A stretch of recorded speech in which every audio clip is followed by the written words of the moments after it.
Hello everyone, Assalamu alaikum warahmatullahi wabarakatuh.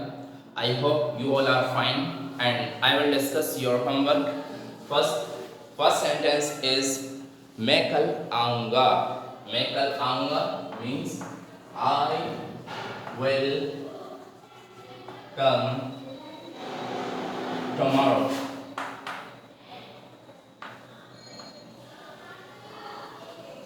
Tomorrow. Clear? Full stop. Second question sentence is वह कपड़े धोएगा. वह कपड़े धोएगा.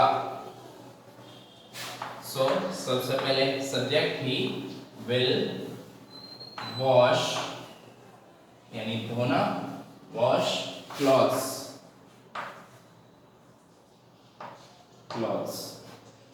He will wash clothes.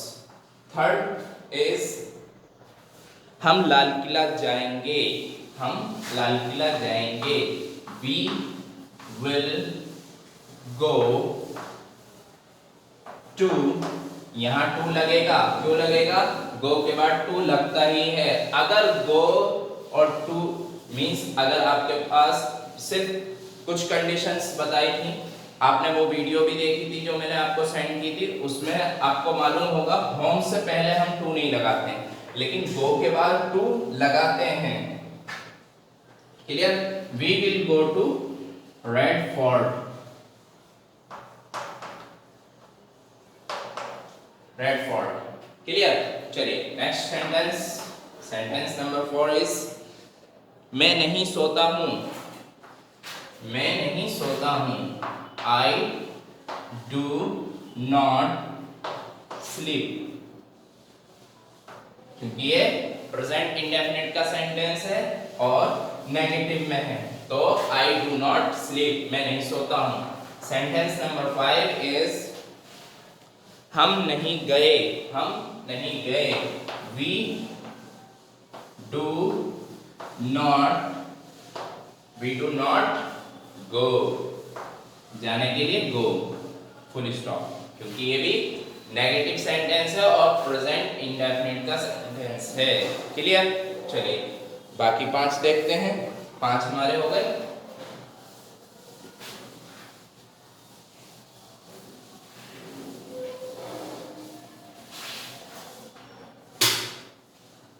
Sentence number 6 is क्या वह सुबह जल्दी उठता है. 6 नंबर क्या वो सुबह जल्दी उठता है. तो ये क्या है? इंटरोगेटिव सेंटेंस है. क्या आ गया शुरू में? तो अब क्या करेंगे, हम हेल्पिंग वर्ब को आगे लाएंगे. और हेल्पिंग वर्ब क्या होगी? क्या वो क्या है? हमारा सिंगुलर सब्जेक्ट है और सिंगुलर सब्जेक्ट के साथ लगता है डज, और डज हमारा सबसे पहले आएगा. डज. अब डज के बाद सब्जेक्ट. सेंटेंस क्या था हमारा? क्या वो सुबह जल्दी उठता है. Does he get up. उठने को हम गेट अप बोलते हैं. Does he get up. Wake up भी बोल सकते हैं. ठीक है? Does he get up early morning. Early morning. Question mark. क्योंकि ये क्या है? क्वेश्चन है. Does he get up early morning? Sentence number 7 देखते हैं. 7 में क्या है? वे क्यों खेला. क्यों खेला. अब वर्ड क्या है बीच में? क्वेश्चन यानी कि डबल इंट्रोगेटिव. why के बाद क्यों खेला. पास्ट इंडेफिनिट का सेंटेंस है, तो helping verb did. why did he play? वो क्यों खेला. Question mark.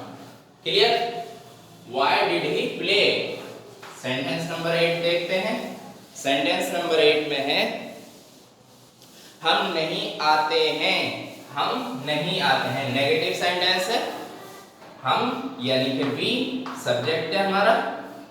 ठीक है? और वी अब प्रेजेंट इंडेफिनिट का सेंटेंस है और नेगेटिव सेंटेंस है. तो वी डू और डू के साथ नॉट. हम डू नॉट कम, डोंट भी लिख सकते हैं. We do not come. आने के लिए come. We do not come, we don't come, हम नहीं आते हैं। उसे क्यों मारा? अब ये जो सेंटेंस है, सेंटेंस नंबर 9, थोड़ा आपको अजीब लग रहा होगा बनाने में। उसे क्यों मारा? अब आप गौर कीजिए, इस सेंटेंस के अंदर आपको सब्जेक्ट नजर नहीं आ रहा होगा। क्या नजर नहीं आ रहा? सब्जेक्ट नजर नहीं आ रहा। और ऐसे सेंटेंसेस को हम क्या कहते हैं? हमारे ऐसे सेंटेंसेस पैसिव वॉइस कहलाते हैं। वो मैं आपको बाद में सिखाऊंगा, बट आपको ये मालूम होना चाहिए जिन सेंटेंसेस में सब्जेक्ट नहीं होते हैं वो पैसिव वॉइस सेंटेंस कहलाते हैं। ठीक है, अभी हम बना देते हैं, आपको समझ में आए तो अच्छी बात है, वरना हम इस सेंटेंस को हम बाद में सीखेंगे, जो हमारा सेंटेंस नंबर 9 है। ठीक है, हम ट्रांसलेट कर देते हैं। Why hit him? Why hit him? ठीक है, क्वेश्चन मार्क। उसे क्यों मारा? उसे के लिए हमने क्या लगाया? हिम, क्योंकि ये क्या था? ऑब्जेक्ट था, क्योंकि उसे तो मारा गया है तो वो ऑब्जेक्ट कहलाएगा। और किसने मारा ये हमें पता नहीं है। ठीक है, उसे क्यों मारा, क्यों के लिए हमने वाई लगाया और मारने के लिए हिट लगाया, और उसे के लिए हमने हिम लगाया। हिम आखिर में क्यों है? क्योंकि ये एक ऑब्जेक्ट है। क्लियर हुई बात? चलिए सेंटेंस नंबर 10 देखते हैं हम। सेंटेंस नंबर 10 में हम नहीं बोलेंगे, हम नहीं बोलेंगे, तो हम नहीं बोलेंगे के लिए नेगेटिव सेंटेंस है ये हम, और फ्यूचर इंडेफिनिट का सेंटेंस है। तो हम के लिए वी, और वी के बाद विल, और विल के बाद नॉट, और बोलने के लिए हम स्पीक का यूज कर लेंगे। Speak, we will not speak, हम नहीं बोलेंगे। क्लियर? चलिए अब आप इन सेंटेंसेस की प्रैक्टिस कीजिए। मुझे बड़ा दुख है इस बात का कि आप में से मुश्किल से आधे बच्चे भी अपनी ईमानदारी से सेंटेंसेस नहीं बना रहे हैं। जो बच्चे बना रहे हैं या तो उनके सारे ही सही होते हैं या सारे ही गलत होते हैं। इसका मतलब क्या हुआ? अब ये तो हो नहीं सकता कि एक बच्चा तो इतना अक्लमंद के सारे बना देता है, और एक बच्चा इतना बेवकूफ कि वो एक भी नहीं बनाता। तो ऐसा तो नहीं हो सकता।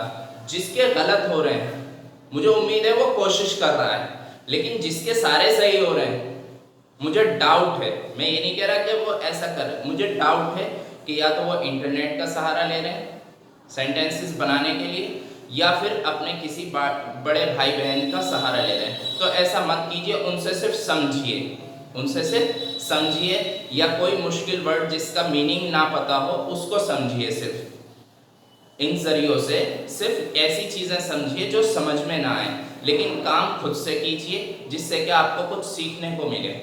वरना इस तरह से हम कुछ भी नहीं सीख पाएंगे और कभी भी इंग्लिश हमारे जहन में नहीं बैठ पाएगी अच्छी तरह। मुझे उम्मीद है बात समझ में आई होगी, और इसी तरह आप मेहनत के साथ अपने सेंटेंसेस बनाएंगे और मुझे सेंड करेंगे। ये जिन बच्चों ने काम नहीं किया था उनके लिए है, या जिन बच्चों ने काम किया था और कोई मिस्टेक रह गई हो छोटी या बड़ी, तो इनको देखकर हम उनको सही कर सकते हैं। क्लियर हो गई बात? चलिए मिलता है नेक्स्ट वीडियो में इंशाल्लाह। अस्सलाम वालेकुम।